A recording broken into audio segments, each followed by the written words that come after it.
Today, I want to talk about one of the most challenging issues bar owners face on a regular basis, which is what do you do when a regular becomes too intoxicated and disruptive?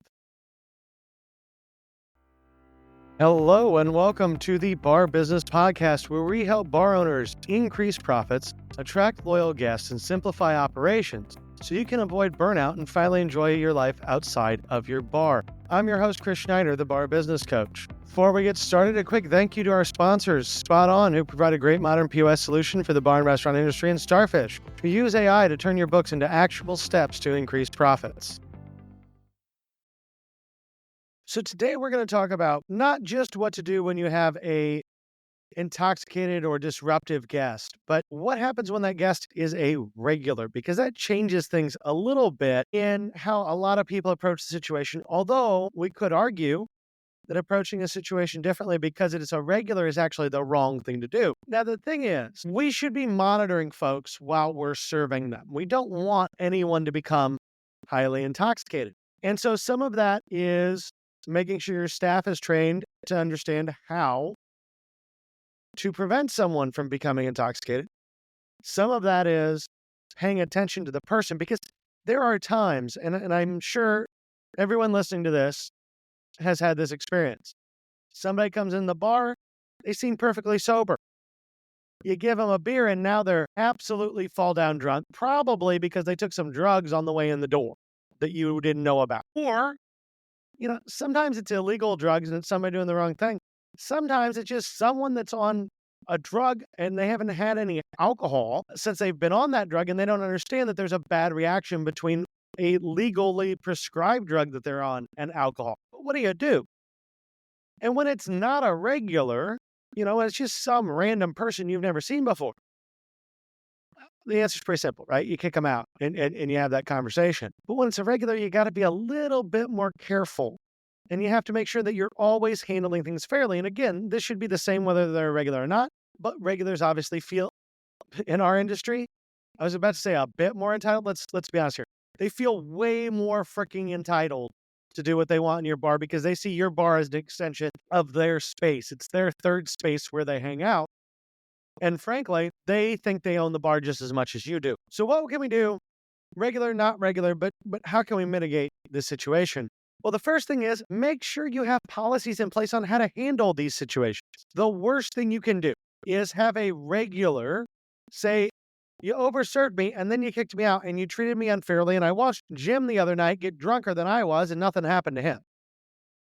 So you need policies in place. You need procedures in place so that you're treating everyone fairly. Now, we all know that oftentimes when we cut somebody off, they have a negative reaction to being cut off. One of my favorite techniques when it comes to cutting people off is not to tell, be busy.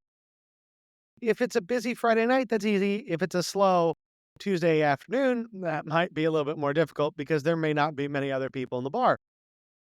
But if you can just ignore them for 10 minutes, that gives them 10 more minutes to process that alcohol.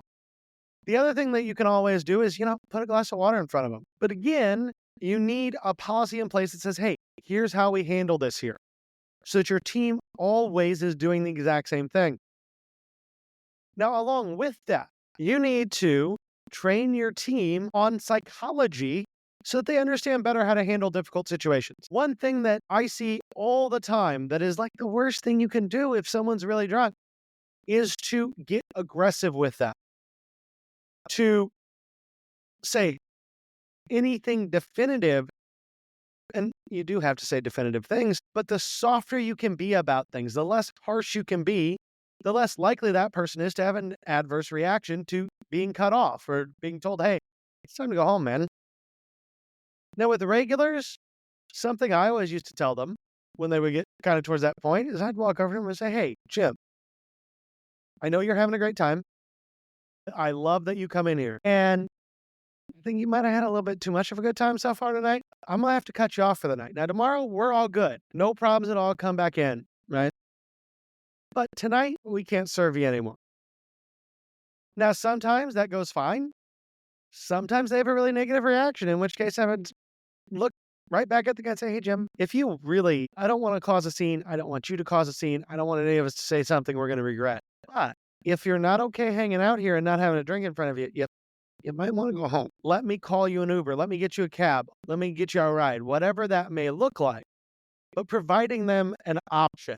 Too often, especially with drunk people, but this is also true of anybody that's angry or upset in a bar or restaurant, the response from the staff, the team working, is, "You must do this.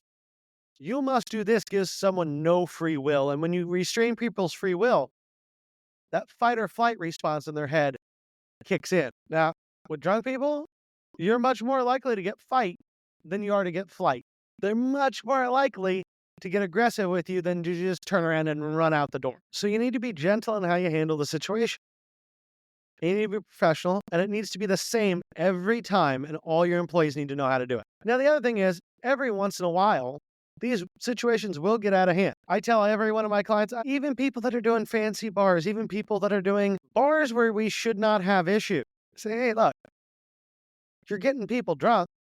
Or you're not getting people drunk, right? You're responsibly serving people, but people will get drunk in that process. And every once in a while, I don't care who it is, some people are going to get in a fight." I remember one of the bars I owned, I had a fight between two 60-year-old women who, based upon what they looked like coming in, seemed to be kind of professional. But one of them started hitting on the other one's husband, and I'll tell you, it was game on. And it was a very difficult fight to break up. And it took multiple guys and actually physically restraining these women to stop the fight. So I don't care what kind of bar you are, you're going to run into cutting people off, and sometimes they're going to have an adverse reaction to that and want to fight you. But that's why you have to have policies and procedures in place. And also, when it gets bad, a lot of bars, a lot of bartenders say, "Well, we can't call the cops. That's a negative thing against us, and we don't want to run to our bar." Now, obviously, some jurisdictions are a little stricter about this than others. But I can tell you from my experience, from everybody that I know, from talking to cops and people on liquor boards and all sorts of different folks, when you need help, you should call for help. And 9 times out of 10, if you're proactive and you're trying to keep your bar safe and the community safe, you're not in trouble. You're doing everyone a favor. So if you're going to cut somebody off and you have people in your bar becoming intoxicated and disruptive, again, whether it's a regular or not, regulars you have to handle with a little bit more kid gloves. But in general, you need to make sure your staff understands your policies and that there is a standard way to handle all this. You need to make sure that you have training for your team on psychology, on how to talk people down, on how to get someone that is being belligerent or drunk actually comply with what you're trying to get them to do rather than fight you. And you need to maintain a professional relationship with local law enforcement and understand that sometimes we may not want to, we may not try to, but sometimes we need to call them. That about wraps it up for today. If you enjoyed today's insights, make sure you like, subscribe, and leave a review. If you are ready to take your bar to the next level, schedule a strategy session with me by clicking the link in the show notes below. Until next time, have a great day, and we will talk again later.